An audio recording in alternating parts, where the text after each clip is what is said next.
Bonjour à vous. Évangile de Jésus-Christ selon saint Luc, du 7e dimanche de Pâques de l'année C, qui fait référence à l'ascension du Christ.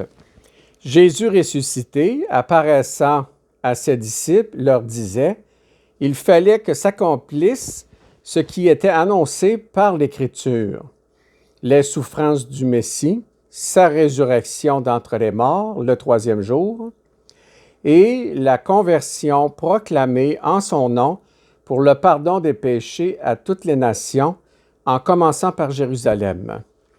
C'est vous qui en êtes les témoins, et moi je vais envoyer sur vous ce que mon Père a promis. Quant à vous, demeurez dans la ville jusqu'à ce que vous soyez revêtus d'une force venue d'en haut. » Puis il les amena jusque vers Béthanie, et levant les mains, il les bénit. Tandis qu'il les bénissait, il se sépara d'eux. Il fut emporté au ciel. Ils se prosternèrent devant lui, puis ils retournèrent à Jérusalem, remplis de joie, et ils étaient sans cesse dans le temple à bénir Dieu. Acclamons cette parole de Dieu. Louange à toi, Seigneur Jésus.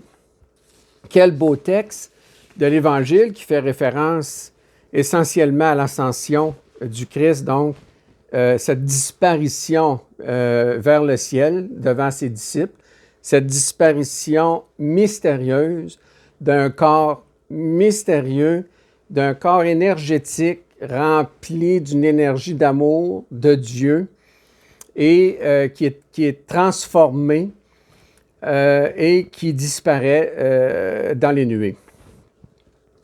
Alors, c'est un phénomène, évidemment, qui nous dépasse.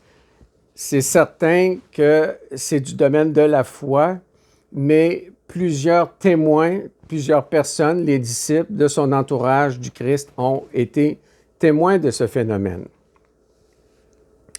Alors, le Christ, en allant rejoindre Dieu, avec l'Esprit Saint, ça forme un tout. On sait que c'est la Trinité, mais tout ça ensemble, par cette énergie-là, par le Saint-Esprit, ça vient nous habiter et ça vient se répercuter sur l'ensemble de la population. Il faut savoir que Dieu, c'est un Dieu qui est surnaturel. On peut se permettre de pousser un peu l'idée, l'image que l'on peut avoir de Dieu, parce que souvent la science admet que si Dieu existe, que Dieu est dans la nature elle-même. Donc, la création s'est faite à partir de Dieu dans la nature elle-même. Alors que Dieu, il faut admettre qu'il s'agirait plutôt d'une entité spirituelle, surnaturelle, et qui se retrouve donc dans l'invisible.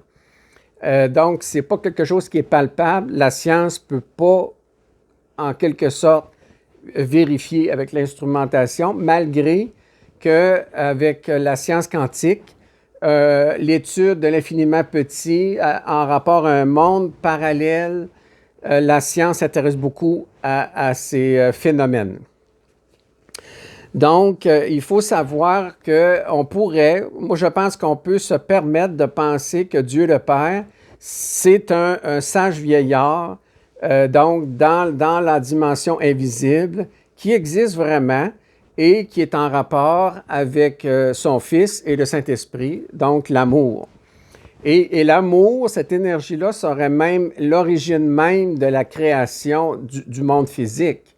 Alors, c'est un phénomène encore surnaturel. Donc, il faut savoir que, étant donné que Dieu, on est à son image, il va de soi qu'on est sûrement à son image puisqu'on est en relation avec, ça part de quelque chose, même si c'est incompréhensible à comprendre.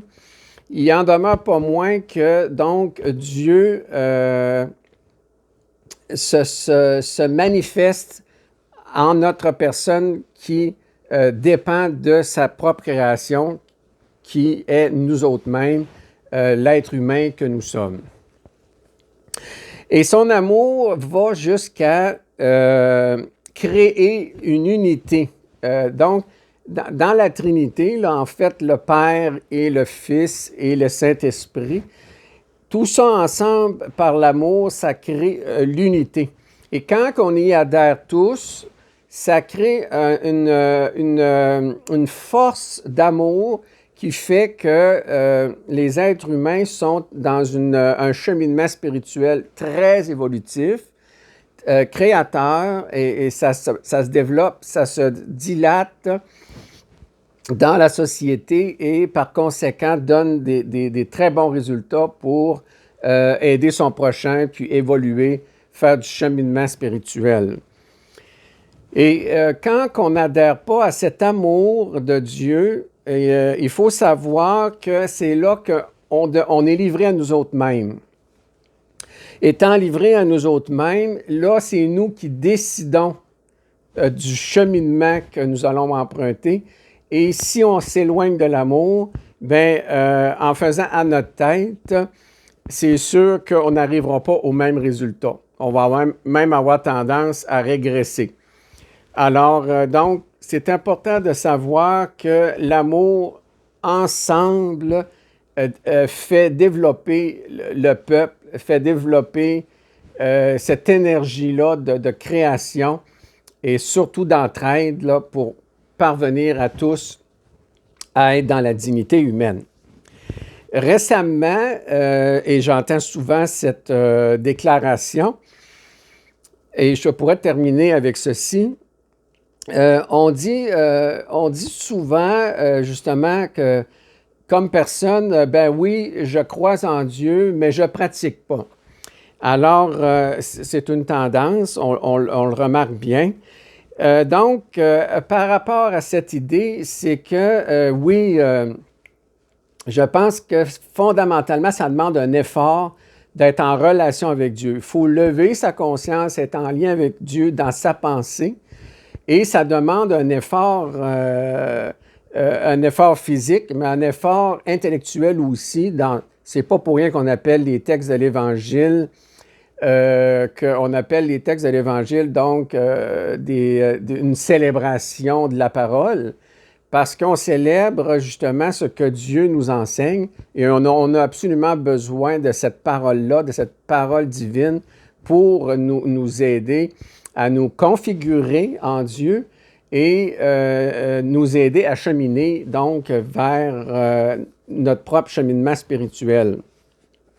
Donc, c'est pas tout, en fait, de peut-être aller à une messe le dimanche, 1 heure. Donc, c'est bon pour se ressourcer, c'est fondamental, mais il en demeure pas moins qu'à la sortie de l'Église, il ne faudrait pas se dire, en quelque sorte, à dimanche prochain. Alors, le lien, il faut que ça continue après pour être continuellement en lien avec Dieu. Et c'est ça qui nous maintient continuellement vers le charisme que l'on a, vers un charisme qu'il faut développer, donc son propre potentiel personnel que l'on développe par rapport aux autres. Alors, comme à l'habitude, je vous propose, pour ceux et celles qui s'intéressent, mon livre Parcours que vous pouvez vous procurer sur Internet pour son achat avec la grande librairie Amazon. Je vous souhaite à vous une bonne semaine.